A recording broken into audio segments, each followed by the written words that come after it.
হাসিনার আমলেও তো সরকারি হসপিটালে ফ্রি ছিল। হ্যাঁ, হাসিনার আমলে সরকারি ফ্রি ছিল না? হাসিনা তখন পতন হওয়ার আগে বলে নাই সবার চিকিৎসা হবে?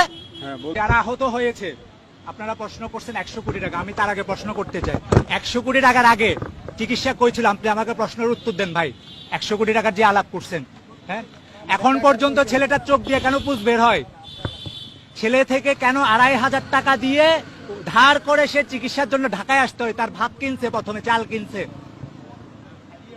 আমাকে ফোন দিয়ে বলতেছে ভাই আমার কাছে আর 5,000 টাকা আছে, পরবর্তীতে কি হবে, আমি চিকিৎসাটা করাবো কিভাবে?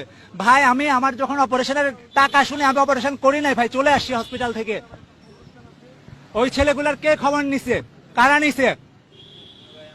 হ্যাঁ, এখন আপনারা যে চেয়ারে বসে আছেন, যে চেয়ার ওন করতেছেন, এই ছেলেগুলোর চোখের বিনিময়ে হাজার মৃত্যুর মিছিলের রক্তের উপরে আপনারা এই চেয়ার ওন করছেন।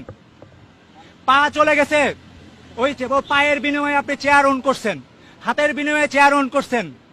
আমি ডান চোখে, এরা কখনো, আমি আমারটা বাদ, এরা কখনো আর জীবনে চোখে দেখবে না।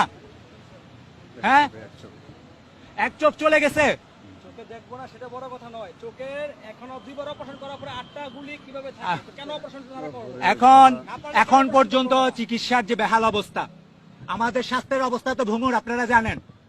এখন গত 17 আগস্ট পত্রিকায় আপনারাই পাবলিশ করছেন আহতদের সম্পূর্ণ চিকিৎসা বিনামূল্যে হবে, আহতদের জন্য প্রত্যেকটা হসপিটালে স্পেশাল ইউনিট করা হবে। আমি দেখি নাই, আমাকে তাহলে কষ্ট করে, আমি তো আন্ধা মানুষ, আমি দেখি না, আমি দেখবো কিভাবে, আমাকে একটু দেখান, আমি তো অন্ধ মানুষ।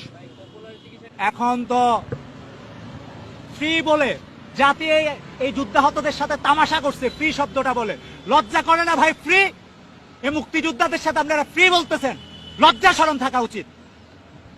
হাসিনার আমলেও তো সরকারি হসপিটালে ফ্রি ছিল। হ্যাঁ, হাসিনার আমলে সরকারি ফ্রি ছিল না? হাসিনা তখন পতন হওয়ার আগে বলে নাই সবার চিকিৎসা হবে? হ্যাঁ বলছে। গর্দভ। আমি প্রশ্ন করি, আমার এখানে কেন আসতে হয়েছে? এই মানুষগুলোর জন্য কেন লড়াই করতে হচ্ছে? আপনারা যারা সমন্বয়ক বলে প্রত্যেকজনকে আমি চিনি, আমি এত বড় কিছু না, আমারে চিনে না, প্রত্যেকজনকে আমি চিনি। কার গায়ে একটা ফুলের টোকা লাগছে?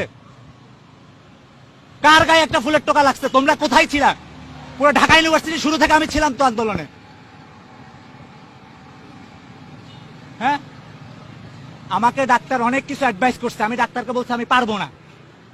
আমি হতাশ হয়ে আমার বড় ভাই বলছে ভাইয়া তুই এগুলা বাদ দে, এই দেশটা হবে না, তোর চিকিৎসা, তোর সুযোগ আছে, তোরে ভাইয়া কালকে বসে তোরে থাইল্যান্ড পাঠাই দি, তুই সিঙ্গাপুর চলে যা। আমি বলছি ভাই আমার এটা দরকার নাই, আমার বাপ একজন ফ্রিডম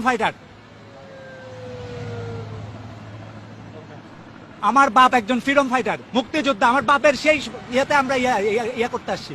আমরা 1 লাখ টাকা, 1 লাখ, আমার কাছে লজ্জা লাগতেছে রে ভাই, কি বলবো, 1 লাখ টাকা আর 5 লাখ টাকা, এখানে এই প্রশ্ন কেন আসবে 1 লাখ টাকা আর 5 লাখ টাকার? ভাই আমি এখানে 1 লাখ 5 লাখের জন্য আসি না, আমি আমার ভাইদের উন্নত চিকিৎসার জন্য আসছি। আপনারা এখন পর্যন্ত কয়জন বিদেশ পাঠাইছেন?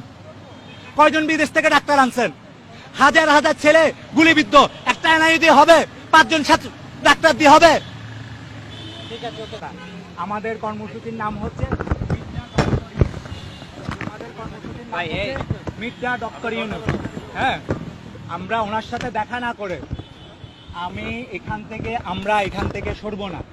আপনাদের উদ্দেশ্যে দেশবাসীকে আমি লক্ষ আহতের